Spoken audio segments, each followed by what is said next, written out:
Muito bom dia a todos. Vou-lhe pedir para falar, Sr. Doutor, da questão também, às vezes, da falsificação dos processos, que está muito... Vamos ver se temos tempo. Se tivermos tempo. Temos ali o nosso sensor Majar, que não deixa passar os 20 minutos. Bom, de qualquer forma, antes de mais, eu queria felicitar a Ordem dos Médicos e a Ordem dos Advogados, enfim, por a ideia desta organização e por realizar, mais uma vez, este congresso sobre responsabilidade médica entre as duas organizações. Eu diria que estes congressos deviam ser quase anuais.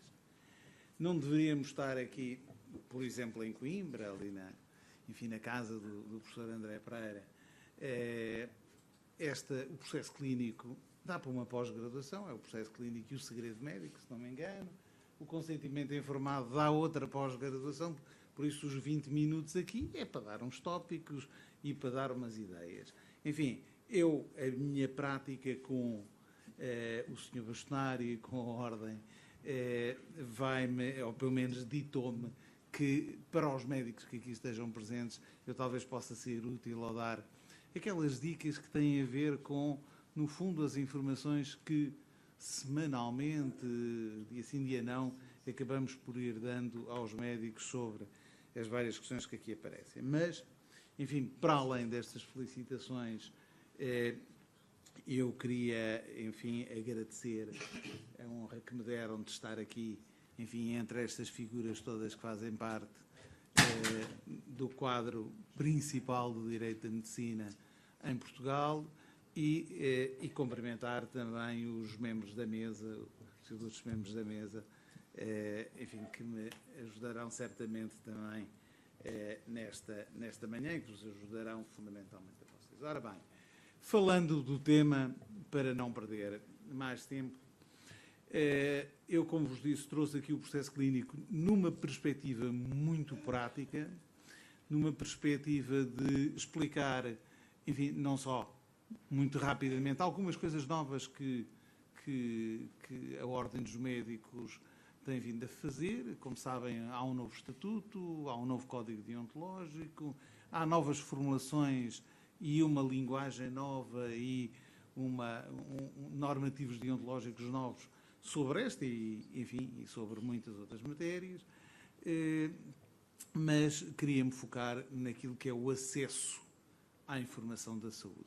E o acesso não é só o acesso do doente à informação da saúde, mas é o acesso de muitas outras entidades à informação da saúde.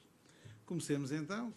por definir o que é o processo clínico e o que é que a lei diz que é o processo clínico, ou seja, é o registro informatizado ou não que contém a informação de saúde sobre doentes ou seus familiares. Aliás, o Código Deontológico tem também esta mesma definição, exatamente esta definição. Falando de Código Deontológico, nesta versão do Código Deontológico, aprovada agora em julho de 2016, na sequência, enfim, do Estatuto, nós temos um naipe de artigos sobre a informação médica, o processo clínico, que não iremos, obviamente, ver por falta de tempo, mas que tem, enfim, esta definição do que é informação médica, no artigo 39, informação de saúde destinada a ser utilizada em prestações de cuidados ou tratamentos de saúde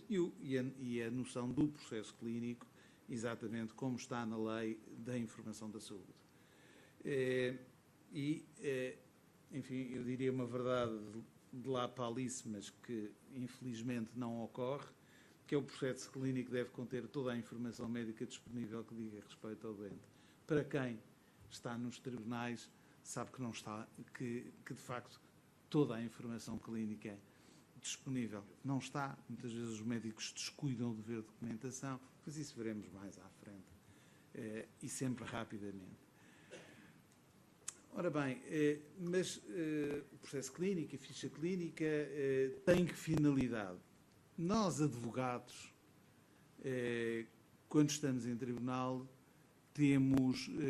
o vício de entender que a finalidade, que quando se esteve a fazer o processo clínico, e a doutora efetivamente levantou ali uma questão que tinha a ver com a falsidade de alguns processos clínicos, mas a verdade é que quando se faz uma ficha clínica, quando se preenche ou quando o médico cumpre o dever de documentação de ter, enfim, o seu processo clínico bem instruído em termos do que vai ocorrendo dos actos que pratica, serve para a memória futura desse mesmo médico e para a comunicação entre os profissionais. E quis também trazer este artigo porque, de facto, é isto com que lidamos nós, advogados. Eu estou, enfim, numa qualidade especial de advogado, mas de consultor jurídico da Ordem, mas nós, advogados, e eu, enfim, trato de muitas questões da responsabilidade médica também, vemos que, de facto, os médicos que devem registar de forma clara, detalhada, as observações, os resultados que consideram relevantes das observações clínicas dos doentes a seu cargo e conservar os registros, enfim, ao abrigo do segredo, eu diria que isto de vez em quando parece uma utopia, porque os registros, muitas vezes, em muitos processos, é claro que nós apanhamos a patologia nos tribunais, aquelas coisas assim mais básicas, mas faltam muitos registros, há muito processo que não está preenchido e muita observação que não foi feita e quantas vezes, para quem como eu defende médicos ou só defende médicos, tem que andar a fazer uma ginástica espetacular entre o processo clínico, as notas de enfermagem, os exames complementares de diagnóstico, enfim, e articular aquilo tudo para, no fundo, provar que o médico fez, de facto, aquilo que tinha que fazer, mas não registou, em parte, algumas das coisas que fez, que depois se vão buscar às notas de enfermagem, que se vão buscar a exames que foram feitos, e que foram feitos, de facto, à tal hora que ele dizia, mas registro nada. E conservar ao abrigo das normas de segredo médico. Nós não vamos hoje falar aqui de segredo médico, tudo isto tem a ver com segredo médico, quando falamos de processo clínico falamos de segredo médico também, e o segredo médico, quando nós entramos ou somos doentes de uma qualquer instituição hospitalar, vemos que o segredo médico é qualquer coisa que está na letra, mas não está no espírito, e o respeito pelo segredo médico é algo que os médicos também têm que reaprender. E têm que reaprender porque esta matéria quer as questões do consentimento, quer as questões do dever de documentação, do processo clínico, é algo que lhes vai começar a aparecer em processos judiciais e depois vão aprender pela via menos agradável. E agora passamos para aquilo que também na deontologia se diz, como se diz na lei, que o doente tem direito a conhecer a informação restada no seu processo clínico, que lhe deve ser transmitida pelo próprio médico ou por um médico designado para esse efeito. Enfim, eventualmente estará ali o professor André Pereira a perguntar o sentido deste número 3, que não parece assim muito percebível, mas depois veremos que a própria lei também, de vez em quando, tem assim umas coisas que não se percebem. E já vamos ver de imediato. Bom, mas o doente tem direito a que se lhe forneça a informação clínica, ele é o titular dos dados clínicos e, por isso, sendo o titular da informação, tem direito a essa mesma informação. Mas, quando se lhe fornece a informação, deve haver o cuidado de se expurgar as anotações pessoais que o médico faz. Não se deve fornecer informações sujeitas a segredo de terceiros, e isto muitas vezes está nos processos, e o médico também, e isto terá o médico de demonstrar, o médico também não deve fornecer a informação que possa, de alguma forma, pôr em perigo a vida do doente ou ser suscetível de causar grave dano à saúde física e psíquica do mesmo. Isso se chama o privilégio terapêutico. Por isso, temos o privilégio terapêutico, as anotações pessoais e o segredo relacionado com matéria sujeita a sigilo de terceiros. Por isso, isto, no fundo, o processo clínico exprime estes deveres deontológicos da documentação, da informação, da assistência e da garantia da qualidade. Pronto, falámos e passámos rapidamente por estas novas normas do Código Deontológico. Eu rapidamente também queria fazer-vos aqui uma ponte para vos dizer que tudo isto está ligado ao segredo e está ligado ao segredo. O segredo, fundamentalmente, o que é que garante? É para garantir um bem jurídico, que é a reserva da intimidade da vida privada do doente, e nessa medida existe um quadro normativo internacional, enfim, com normas das Nações Unidas, da Unesco, do Conselho da Europa, mas existe um quadro normativo nacional e, como temos que fazer isto rapidamente, esse quadro, enfim, tem a confidencialidade e o sigilo, a reserva da intimidade consagrados na Constituição, no Código Civil, no Código Penal, na Lei de Bases, na Lei Geral dos Arquivos, que é este 1693 não está aí explicado,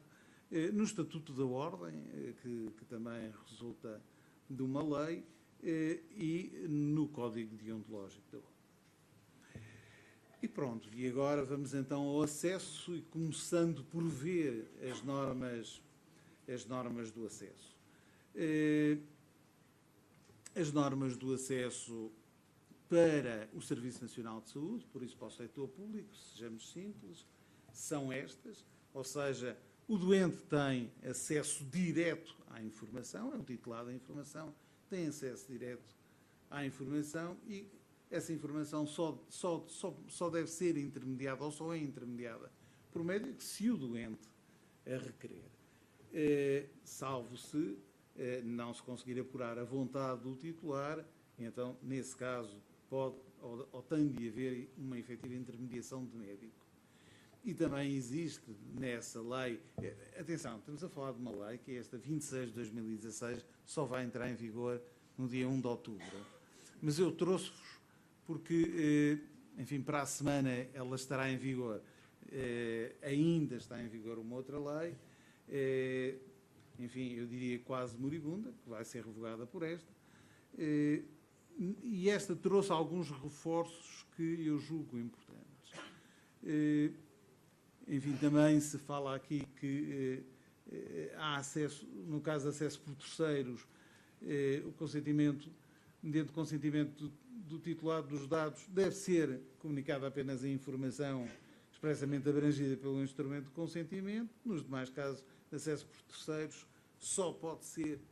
transmitida a informação estritamente necessária à realização do interesse direto, pessoal, legítimo, que é aquilo que existia na anterior lei, e agora há um reforço aqui, e constitucionalmente protegido. Ou seja, isto é um acréscimo que foi aconselhado pela Comissão Nacional de Proteção de Dados, e por isso aquilo que nós, Ordem dos Médicos, entendíamos que correspondia a uma atitude mais liberal, mais aberta da CADA, da Comissão de Acesso aos Documentos Administrativos, de que, enfim, havia ali determinadas matérias que não respeitariam muito o segredo médico, enfim, que seria demasiado fácil o acesso por circunstâncias que não justificavam o acesso aos dados de saúde. Veio agora, julgo eu, ou pelo menos ficará de alguma forma mais condicionadas as decisões da CADA a esta formulação de de facto um interesse direto, pessoal e legítimo, mas, enfim, e constitucionalmente protegido. Tem que ser constitucionalmente protegido. Ou seja, o legislador acatou a opinião da Comissão Nacional de Proteção de Dados. E depois seguiu algo que nós diríamos, andou o professor André a fazer barulho há tanto tempo, que o sistema bicéfalo não é só o professor André, a doutora Carla Barbosa, enfim, há muito tempo que andam a dizer que, enfim, o sistema português é de facto um bocado aberrante, porque o doente tem acesso à informação da saúde diretamente no setor público, mas no setor privado tem que ser, a informação era intermediada obrigatoriamente por médico. E por isso havia que alterar, há 3 leis aqui, há a Lei de Acesso aos Documentos Administrativos, há a Lei de Informação da Saúde e há a Lei de Proteção de Dados, e havia que alterar esta Lei da Informação da Saúde e, de facto, conformou-se. E agora temos a Lei de Acesso aos Documentos Administrativos e a Lei 12 de 2005, que é a Lei da Informação da Saúde, exatamente também com esta formulação de que o acesso, por via desta lei, o acesso não tem de ser intermediado por médico. Não sei, mas eventualmente alguém me conseguirá explicar. Eu, quando discutimos os nossos estatutos, percebi-me que o legislador é algo distraído. E de resto, quando vamos lendo aí algumas leis que saem, parece-nos que de facto há demasiadas coisas que não são atendidas devidamente, e cá estamos nós com uma coisa que era um sistema bicéfalo, uma oportunidade para nós termos tudo pela mesma pauta, ou seja, se o doente tem direito de acesso à informação da saúde, tem esse em todas estas leis. Esqueceram-se de alterar a Lei de Proteção de Dados e, por isso, continuamos, no meu entender, no meu modesto entender, continuamos a ter, para o setor público, a não intermediação de médico no acesso à informação da saúde e, eventualmente, pode ser arguído que, no setor privado, continua a ter de ser intermediado por médico, porque a Lei de Proteção de Dados não foi alterada, não foi revogada. Também na lei continuam a haver estas exceções, enfim, não têm que ser fornecidas ao doente as notas pessoais, informação relativa a terceiros e a matéria sujeita a privilégio terapêutico que há bocado referimos ali. Bom, e quem pede o acesso? Enfim, estamos aqui numa organização da Ordem dos Médicos com a Ordem dos Advogados. Eu meti o doente primeiro, porque o doente está sempre primeiro. Depois meti os advogados. Enfim, essa a questão dos advogados raramente nos é colocada, mas eu diria que, de facto, todas as semanas nós temos médicos a perguntar-nos como devem responder a um tribunal, a um órgão de investigação criminal, por isso ao DIAP, a comissões de proteção de crianças e asseguradoras relativamente a pedidos que são feitos. Os pedidos que normalmente são feitos pelos tribunais solicita-se o envio do processo clínico do doente tal. Ponto. E por isso não há ali fundamentação nenhuma, não se diz que o doente autorizou, não existe segredo, não existe o dever de segredo para coisa nenhuma. E as seguradoras, que estão no top também destes pedidos, aquilo que fazem relativamente a muitos médicos é enviam-nos os impressos para eles preencherem com, enfim, tudo aquilo que consta do processo clínico e que lhes interessa, e muitas vezes é todo o processo clínico, é toda a vida do doente, quando eventualmente não é isso que interessa. Essas são as duas entidades que efetivamente vão sistematicamente colocando questões aos médicos. E por isso, agora, para uma reta final mais rápida, eu queria-vos dar aquilo que queria-vos dar, e até principalmente para os médicos que possam estar aqui, aquilo que no entender da Ordem, enfim, são as nossas guidelines de acesso aos dados de saúde pelo doente, enfim, por estas entidades todas. A do doente, enfim, sendo ele o titular, só está limitado por aquelas exceções que há bocado já vos referi. Relativamente aos advogados, e sabemos que que o processo clínico tem matéria reservada, enfim, os médicos estão sujeitos ao dever de segredo quando requererem, e muitas vezes pedem, há médicos que pedem há doentes que pedem, ou melhor, advogados que pedem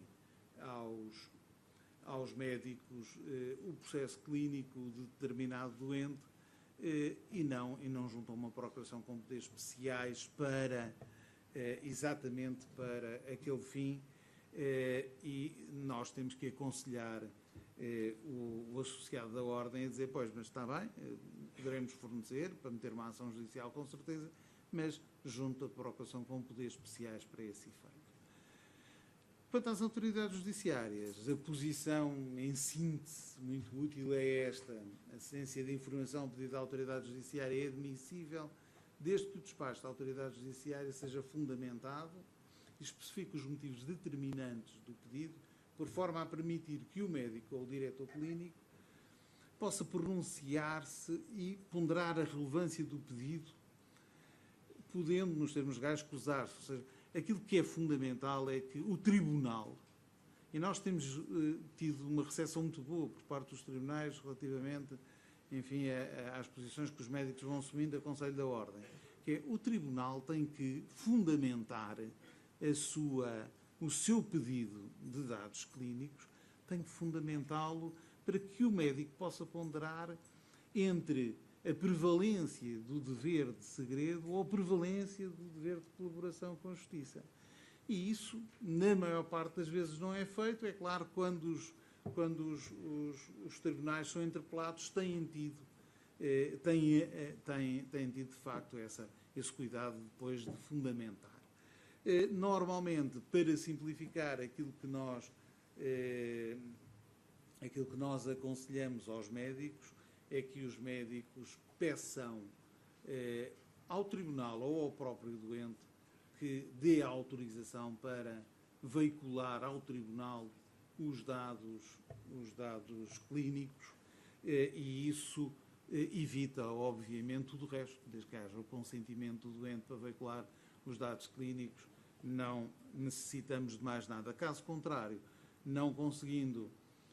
se conseguindo obter esse consentimento, e pode haver várias razões para não se conseguir obter o consentimento, enfim, terá então o Tribunal de fundamentar muito claramente, enfim, porque é que deve prevalecer o dever de colaboração para que sejam fornecidos os dados clínicos, e depois fica sujeita, enfim, à escusa de segredo dada pelo Sr. Bastonário, que normalmente é dada sempre com esta delimitação de o médico, ao fornecer a informação, forneça só aquilo que é absolutamente necessário à defesa da dignidade, da honra e dos legítimos interesses do paciente e até mesmo do médico, porque há muito médico processado, precisa de juntar aos autos matéria sujeita a sigilo e pede a escusa. É claro que, no que diz respeito a menores, idosos, deficientes, pessoas particularmente indefesas, já é uma introdução do novo Código Deontológico, a posição da Ordem é no sentido de que esses dados podem ser divulgados nas situações em que esteja em causa a saúde, a integridade física ou a vida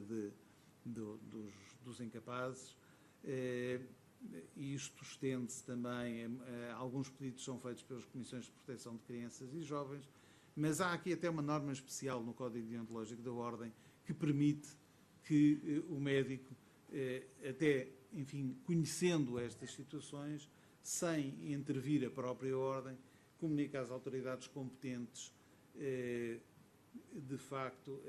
determinadas situações que possam estar a colocar em perigo a saúde, a integridade física e a vida dos incapazes, dos menores, dos idosos, das pessoas particularmente indefesas. Quanto às seguradoras, seguimos, e notem que nestas matérias isto não fomos nós que começámos a pensar no assunto e dissemos, como estão a ver, seguimos normalmente as deliberações da Comissão Nacional de Proteção de Dados, e em quase tudo se segue exatamente essa deliberação, que é a 51/2001, que tem uma pequena alteração, e, por outro lado, enfim, também seguimos naquilo que diz respeito às autoridades judiciárias, no fornecimento de dados. Seguimos um parecer do Conselho Consultivo da Procuradoria-Geral de 1995, que foi então homologado pelo Ministro da Saúde e, por isso, se tornou vinculativo para o Serviço Nacional de Saúde.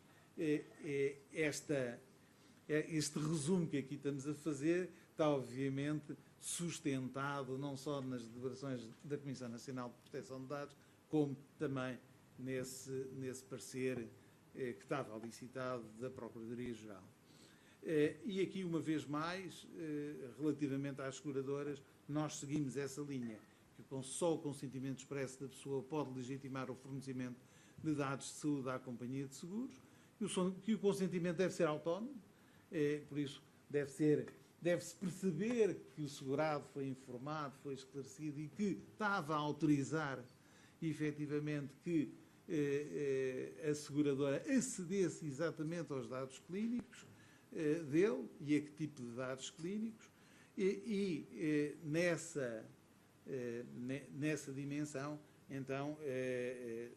o médico pode fornecer esses dados às seguradoras. Nós temos aqui uma posição, enfim, que está no site da Ordem, que já foi publicado na revista da Ordem, algo mais aberta e liberal relativamente a este consentimento. Entendemos que o consentimento, que no entender da Comissão Nacional de Proteção de Dados, tem mesmo de ser autónomo das restantes cláusulas contratuais em algumas situações, e desde que a informação seja veiculada do médico ou do diretor clínico da seguradora, pois eventualmente, se estiver lá no meio do clausulado, eventualmente, em determinadas situações, pode justificar que seja fornecido mesmo sem esta autonomia do consentimento. Quanto aos familiares,